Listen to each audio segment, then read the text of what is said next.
이 옆에 분하고 인사 나누겠습니다. 그리스도의 평화가 함께하길 원합니다. 앞뒤로도 인사하시고요. 온라인 예배로 드신 분들도 채팅창에 서로 인사를 나누시면 감사하겠습니다. 주님의 평화가 함께하길 원합니다. 몇 분이 목사님 왜 헤어스타일이 바뀌었나요? 물어보신 분이 계셔서 굳이 설명을 드리자면 첫날은 머리에 바르는 게 잘못 사갖고 주저앉는 거예요. 그냥 왔는데 피드백이 뭐였냐면 목사님 더 젊어 보여요. 그 말에 제가 오늘은 그냥 왔어요. 제가 벌써 그럴 나이가 됐나 싶은데 기분이 좋더라고요. 젊어 보인다니까. 요즘에는 이렇게 가까운 게 눈이 안 보여서 안경도 이렇게 들고 그렇게 됐습니다. 여러분 날씨가 너무 좋아서 그 교회 문을 열고 햇빛을 맞으면서 무슨 생각이 들었냐면 제 머릿속에 환상을 보여주셨어요. 뭐냐면 예전처럼 똑같이 지금 여러분도 우리가 조심하고 좀 더 우리가 서로를 사회적 관계 이 거리를 둬야 되는 그런 시간을 보내고 있는데 그 시간을 보내고 함께 어울려서 함께 예배할 수 있는 그 시간을 소망했어요. 근데 오늘 성경당 집사님 찬양을 들으면서 뚜벅뚜벅 기다리면 그 시간이 우리가 마침내 맞이하겠죠? 여러분은 기대합니다. 그리고 소망합니다. 저는 가끔 깊이 주목하는 게 있는데 그게 뭐냐면 이 공동체에서 어떤 이야기하고 어떤 미래를 만들어가는가를 이렇게 주목할 때가 있어요. 굉장히 관심 있게 저 공동체는 지금 무슨 이야기를 만들어가고 있고 저들은 무엇을 꿈꾸고 있는가. 지난 한 주간 3일 동안 제가 그 한인총회라고 해서 그 미국 전체에서 사역하고 있는 한인연합감리교회 목사님들, 성도분들이 모여서 회의하는 시간이 있었어요. 예전 같았으면 한 곳에 모여가지고 굉장히 많은, 물론 한인 목회만 하신 분이 아니라 타인종 목회, 그 다음에 여성 목회자, 굉장히 많은 분들이 모여요. 근데 이번에 줌으로 한 200명 정도 모여서 같이 우리의 이야기, 그 다음에 우리가 무엇을 꿈꾸는지 그 미래에 대한 이야기를 나누는 시간을 가졌던 것 같아요. 그러면서 몇 가지 저에게 질문이 생겼습니다. 뭐냐면 지금은 우리는 어떤 이야기를 써가고 있고 어떤 미래를 우리가 준비하고 있는가. 여러분들 한 사람 한 사람도 한번 질문해 볼 수 있을 것 같아요. 나는 지금 내 삶을 어떤 이야기를 써갖고 있고, 여러분들 이름만 대면 저 사람이 쓰고 있는 스토리가 있잖아요. 그리고 여러분들은 또 뭐예요? 어떤 미래를 갖다가 지금 소망하고 있는지. 여러분 아마 오늘 나누는 말씀은 이 질문과 함께 이 성경을 통해서 그 답을 찾으려는 노력들이 어떻게 함께 놓아졌고 이 노력들이 초대교회 안에서 신앙생활을 했던 신자들의 질문을 통해서 그 답을 찾는 영적 순례의 과정을 아마 확인할 수 있을 것 같아요. 그러니까 지금 제가 처음에는 우리들에 대한 이야기지만 초대교회에는 그들은 어떤 이야기를 썼고 그들은 어떤 미래를 준비했을까.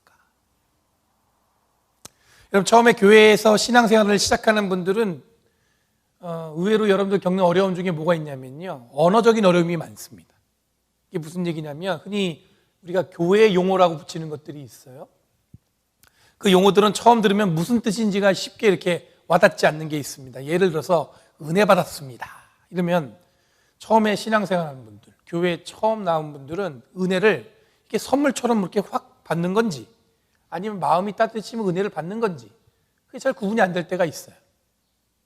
여러분들도 목사님 설교에 은혜 받았습니다 그랬을 때 예전에는 저도 그냥 인사했는데 만약에 저한테 물어보시면 어디서 은혜를 받으셨는지, 어떤 부분에서 은혜를 그렇게 받으셨길래 이렇게 말씀하셨는지 그렇게 여쭤보고 싶어요. 왜냐하면 우리가 흔히 이렇게 쉽게 입에서 그냥 편안하게 하는 얘기인데 그게 교회 용어라고 하죠. 근데 처음에 교회 온 분들은 그게 무슨 말일까?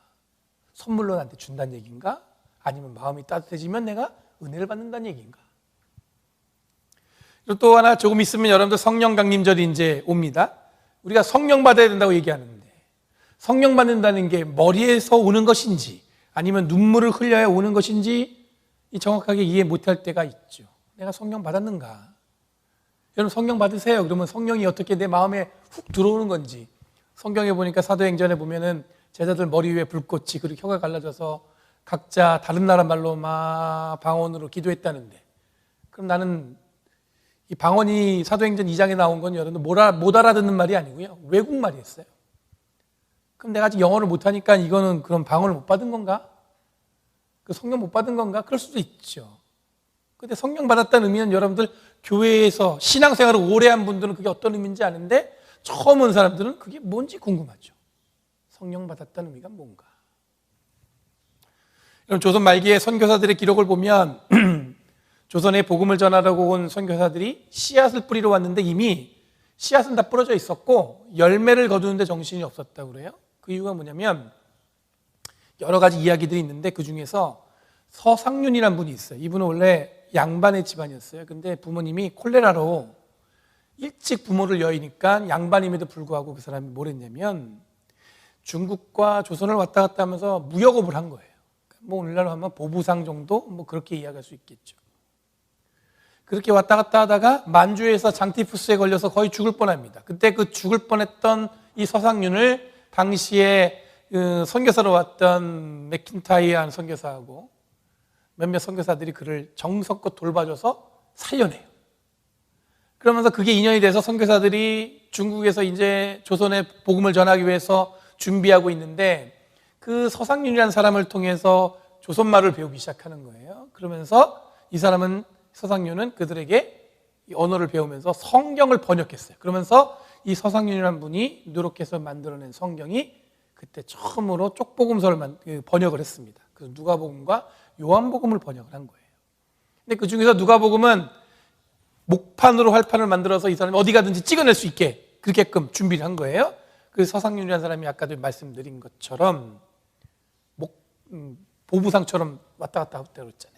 같이 장사하는 사람들한테 누가복음을 쪽복음을 같이 그들에게 품어서 그 사람들이 가는 곳마다 이거를 전하기 시작한 거예요. 그 사람들이 누가복음만 읽고 누군가가 복음을 전하지 않았는데 예수를 믿기 시작했습니다. 별로 놀라지 않으시는데 생각해 보세요. 성경만 전해졌는데 예수를 믿기 시작한 거예요.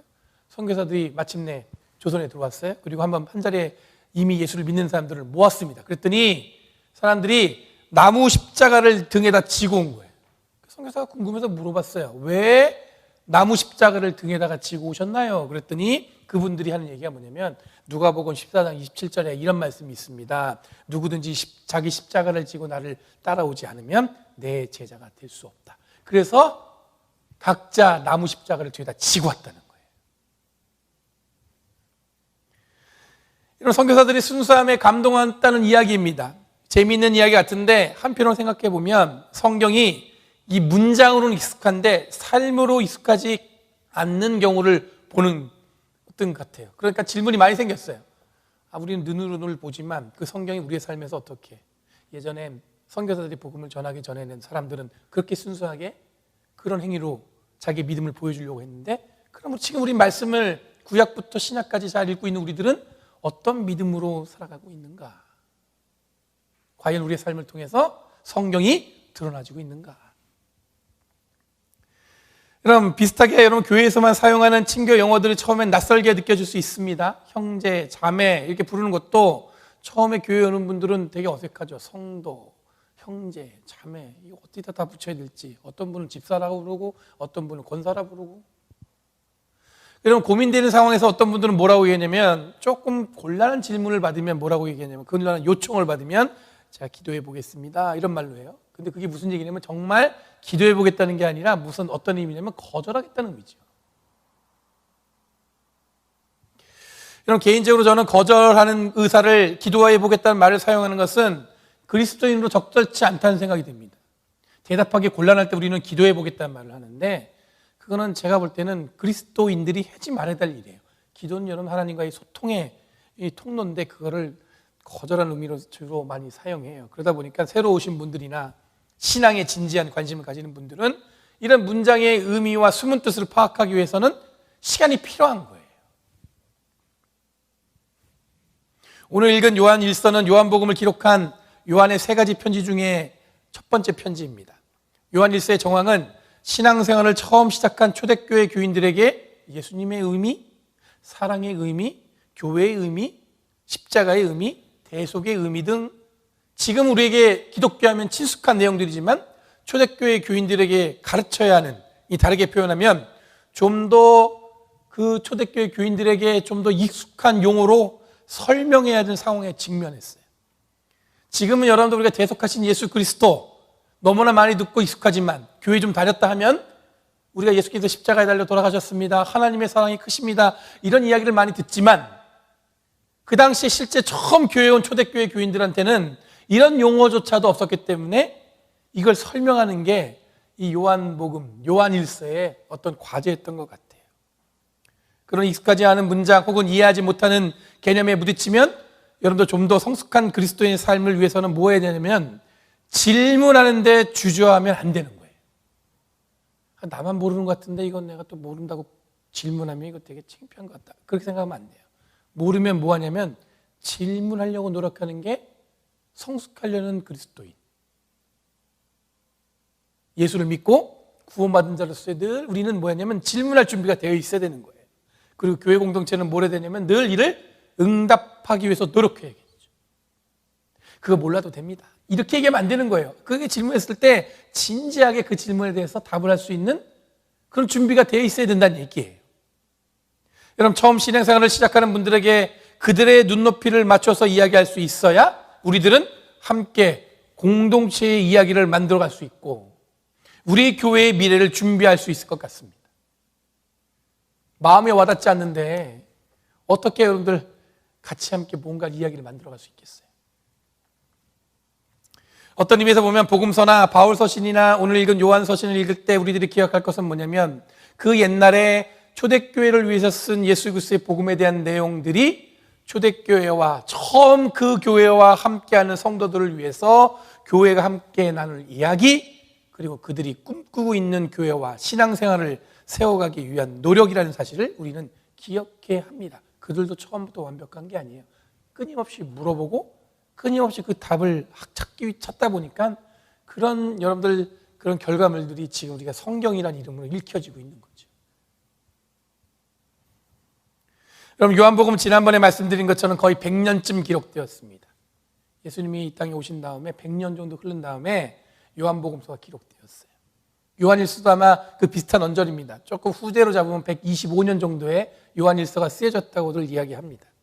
요한복음 당시 예수님의 행적, 어떤 말씀을 통해서 이 초대교회가 직면한 문제를 예수님의 말씀을 통해서 기록하고 해석하는 내용들이 담겨져 있다면, 오늘 읽은 본문은 뭐냐면 하나님의 자녀에 대한 이야기를 나누고 있어요. 여러분도 오늘 목사님이 여러 가지 이야기하셨는데 한 가지 마음속에 딱 새겨야 될 게 뭐냐면 하나님의 자녀, 이 얘기를 요한일서는 하고 있다는 얘기예요. 앞서 말씀드린 대로 여러분, 교회의 용어, 다르게 표현하면 복음의 의미에 아직 가까이 익숙하지 않은 교인들에게 하나님의 자녀가 무슨 뜻인가? 이 얘기는 뭐냐면 예수 믿는 사람을 뭐라고 정의해야 됩니까? 이런 질문이 있었겠죠. 이거에 대해서 요한일서는 뭐라고 했냐? 우리는 어떤 사람들이에요? 하나님의 자녀입니다. 그러면서 요한일서 편지에 아예 우리를 뭐라고 얘기하냐면 하나님의 자녀된 여러분, 이렇게 우리를 그렇게 호칭을 해요. 1절에 보면 하나님이 우리를 자녀라고 불러주셔서 우리들이 하나님의 자녀가 되었으니 하나님 아버지의 큰 사랑을 받았다는 것을 생각해 보라고 이야기하고 있습니다. 영어로는 How's great 이렇게 시작해요. 이게 얼마나 대단한 일인가. 하나님의 사랑 때문에 우리가 뭘로 됐어요? 하나님의 자녀가 되었어요. 요한이 고백하는 성도, 예수를 믿는 사람은 하나님의 자녀라는 함축전 의미에 여러분들 다 포함되어 있습니다. 우리는 그리스도인 하면 여러분들 그리스도인이 뭐 하는 사람이에요? 교회 다니는 사람이 뭐 하는 사람이에요? 근데 요한일서가 뭐라고 응답하느냐면 우리는 다 하나님의 자녀, 이렇게 얘기하고 있는 거라는 거예요.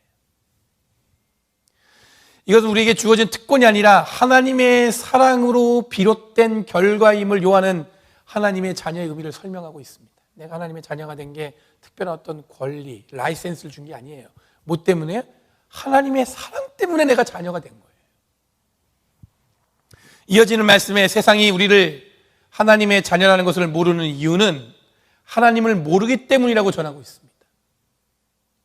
요한의 이 같은 고백은 실제로 당시 교회가, 그리고 성도가 핍박을 받는 현실 상황을 어떻게 이해하고 있는가에 대한 요한의 응답이라고 볼 수가 있어요.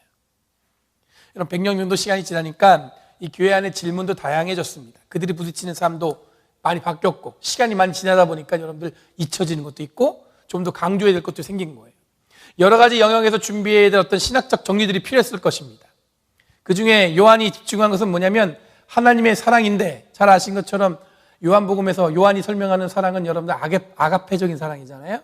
그건 여러분들 뭐냐면 조건 없는 사랑이라는 거예요. 하나님의 사랑으로 우리는 어떻게 된 거예요? 구원받았다는 건데, 그 사랑의 결과로 우리가 하나님의 자녀가 되었다는 것은 하나님과 우리의 관계를 정의하는 내용들이에요. 근데 재밌는 게 뭐냐면 하나님의 자녀인데 또 질문이 생긴 거예요. 왜 우리 삶에 핍박이 끊이지 않을까? 교회 안에 여러분들 예수 믿는 것 때문에 교회 밖에 있는 사람들로부터 핍박을 받는 거예요. 그거에 대해서 요한은 뭐라고 얘기했냐면 요한 1서에서 하나님을 알지 못해서 벌어지는 일이다, 이렇게 얘기하고 있단 말이에요. 근데 당시 요한 공동체의 배경을 보면 하나님을 알지 못해서 벌어지는 것, 이것은 무슨 의미냐면 하나님을 알고 있지만 정확하게 하나님이 어떤 분인지에 대해서 알지 못했다는 거예요. 하나님에 대한 이름도 들었어요? 하나님을 믿기 위해서 율법도 지켜야 된다는 얘기도 들었어요? 그 때문에 여러분들 회당에 가서 말씀도 들었어요? 유대인들은? 그래서 그들은 하나님이 누군지 여러분들 하나님은 알아요. 근데 정확하게 하나님이 어떤 분인지를 몰랐다는 거죠. 다시 말해 여러분, 핍박은 정확하게 하나님이 어떤 분인지를 알려고 하지 않고 자신이 이해한 것, 자기가 아는 것을 강요하는 것으로 벌어질 수 있는 것들입니다. 그러니까 그들이 핍박받은 것은 무엇 때문에 핍박받았냐면 그들이 알고 있는 하나님, 자기가 자기 기준에 자기 상황에 맞춰서 자기가 이해한 걸로 여러분들 진정으로 하나님이 주시는 은혜와 사랑은 거들떠 보지도 않고 그 예수를 믿는 사람들을 어떻게 해요? 핍박했다는 거죠. 2절에 요한은 하나님의 자녀에 대해서 깊은 이해를 하나 더 나눕니다. 하나님의 자녀라고 해서 우리에게 당장에 어떤 특별하게 주어지는 게 아니에요. 여러분들 교회 다녀서 신앙생활 했다고 해가지고 여러분들 갑자기 예수 믿고 은혜 받았다고 해서 여러분들 특별한 게 뭔가 확 주어지나요? 갑자기 다음날 아침에 벌떡 일어났더니 나한테 아침에 세상을 부딪히는 모든 것들이 뭐예요? 자신만만해지고 막 하는 일마다 다 잘 되고. 잘 아시겠지만 예수 믿는다고 해서 믿지 않는 사람들과의 삶이 비슷합니다. 어쩔 땐 믿지 않는 사람들이 나보다 더 잘 되는 것 같은 느낌이 들 때가 있어요. 어쩔 땐 교회 안 다니는 저 사람이 나보다 더 행복해 보일 때가 있어요. 나는 신앙생활 오래 했고 헌신도 많이 했고 봉사도 오래 했는데 나에겐 고난은 늘 따라다닌 것 같고 경제적으로는 늘 어려운 것 같아요. 여러분, 그런 질문들이 생길 수 있지 않겠어요? 여러분, 앞으로 우리가 어떻게 될지는 잘 밝혀지지 않았지만 2절 말씀이 이렇게 되어 있어요. 앞으로 우리가 어떻게 될지 밝혀지지 않았지만. 이 말씀은 밝혀지지 않았다는 것은 어떤 불확실성을 의미하는 것이 아니라 하나님의 자녀라는 사실은 이어지는 말씀에 그리스도께서 나타나시면, 즉 예수 그리스도와 함께 한다는 것을 깨달으면, 내 삶이 뭐가 바뀐 건 잘 모르겠어요. 근데 우리의 삶에, 내 삶에 예수님이 나와 함께 하신 걸 깨달으면 하나님의 자녀의 의미가 환하게 어떻게 해요? 드러나진다는 거예요. 여러분, 기대에 찬 마음으로 교인이 된 성도들의 고민은 교인이 되었을 때 그리고 그렇지 않았을 때 어떤 차이가 있는지에 대한 궁금함이 있었던 것 같습니다. 예수 믿고 박해에 노출된, 잠시만요, 벌이 앞에서 왔다 갔다. 이럴 땐 가만히 있어야 되는 거죠? 네. 네, 갔어요. 생각보다 겁이 많아요, 제가.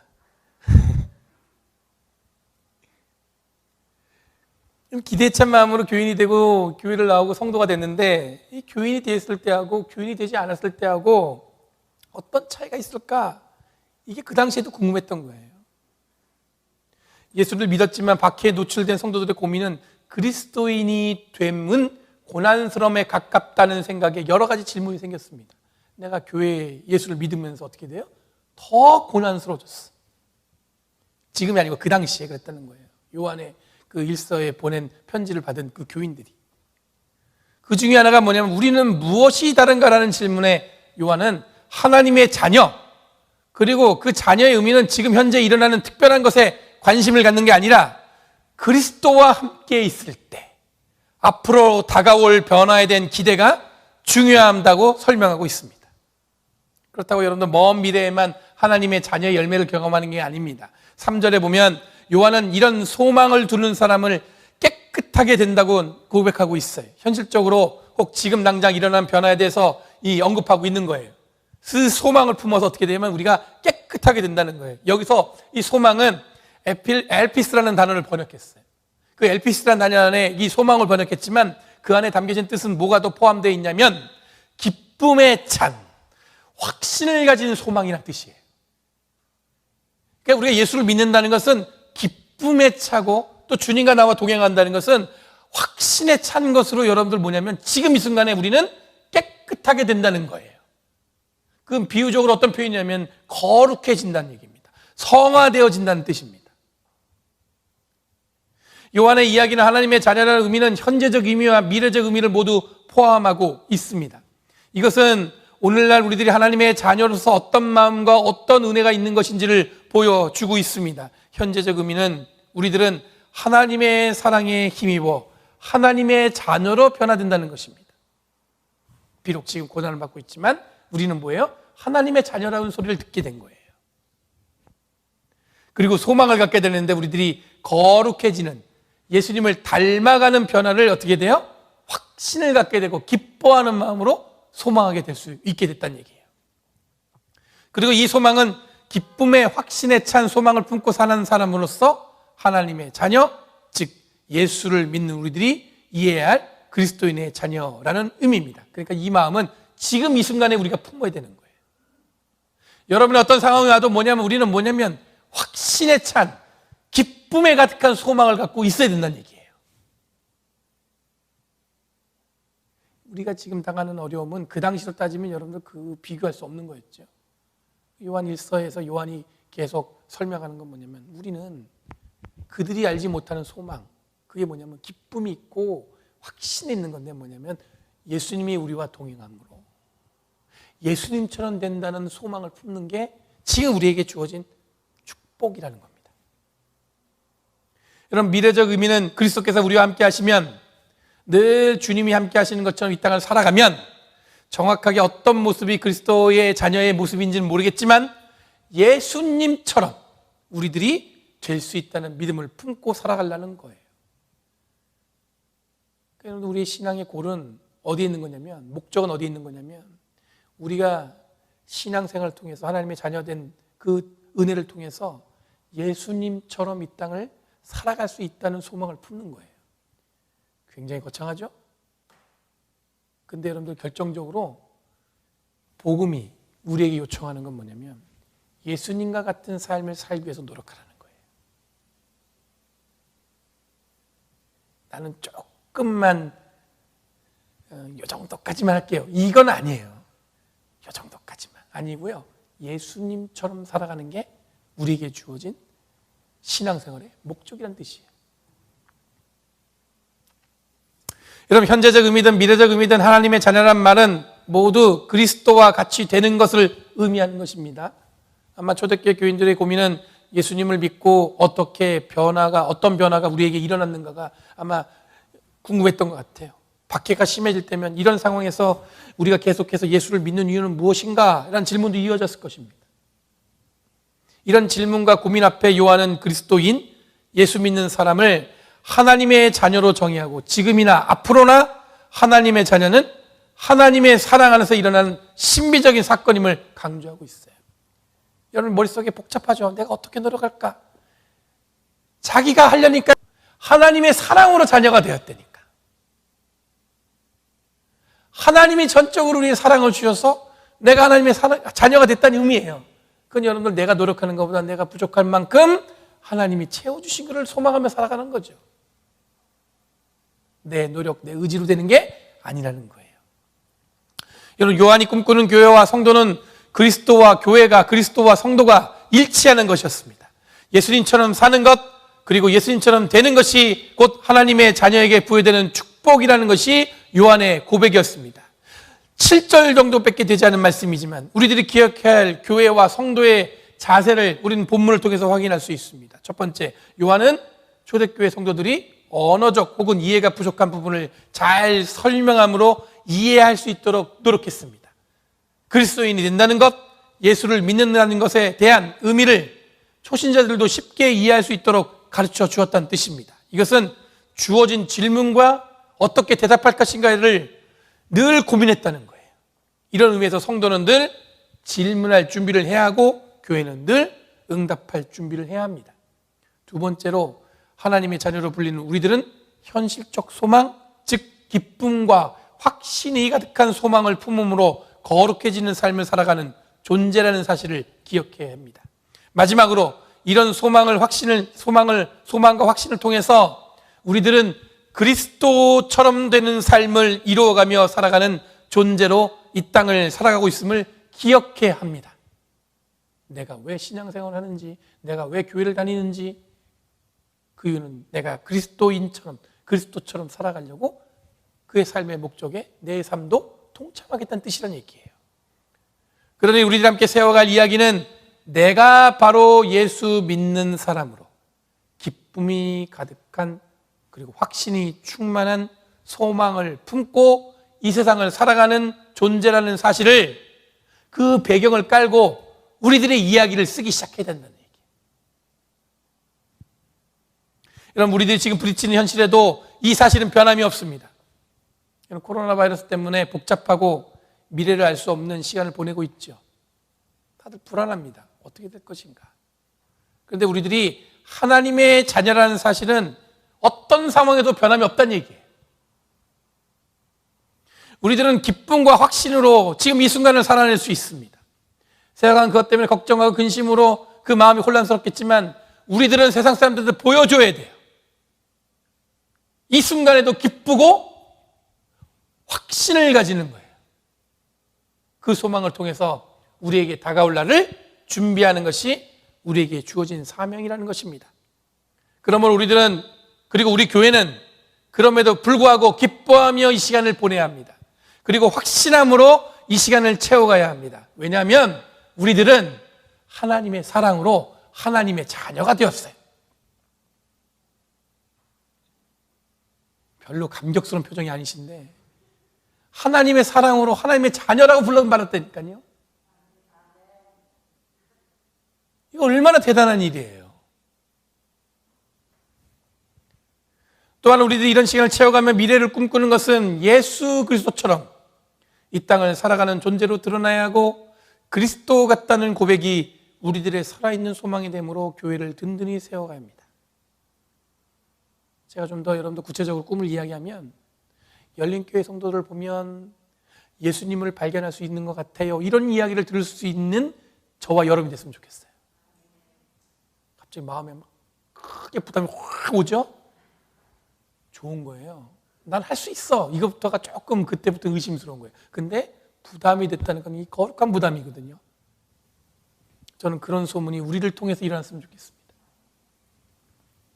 어떤 시대든 어떤 상황이든 고난스럽고 앞으로도 알 수 없는 시간에 부딪히든 우리들이 기억해야 할 것은 여러분들 하나님의 자녀된 저와 여러분은 그리고 우리 교회는 주어진 시간을 기뻐하고 확신을 가지고 하나님의 사랑의 능력을 드러내야 할 줄 믿습니다.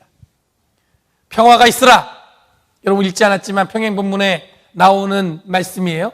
예수님께서 십자가에 달려 돌아가신 다음에 제자들이 다락방에 좁은 공간에 다들 모여서 무서워서 숨어 있었습니다. 근데 부활하신 예수님이 나타나서 제자들에게 말씀하셨습니다. 평화가 있으라.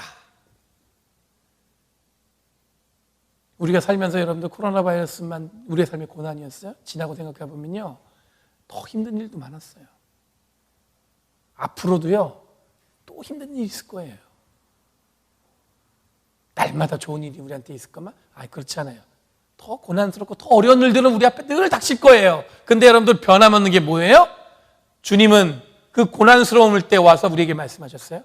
평화가 있으라. 왜냐하면 하나님의 사랑으로 우리 뭐가 되었어요? 하나님의 자녀예요. 그러니까 우리는 그 기본적인 베이직에 이야기를 쓸 수 있는 거예요.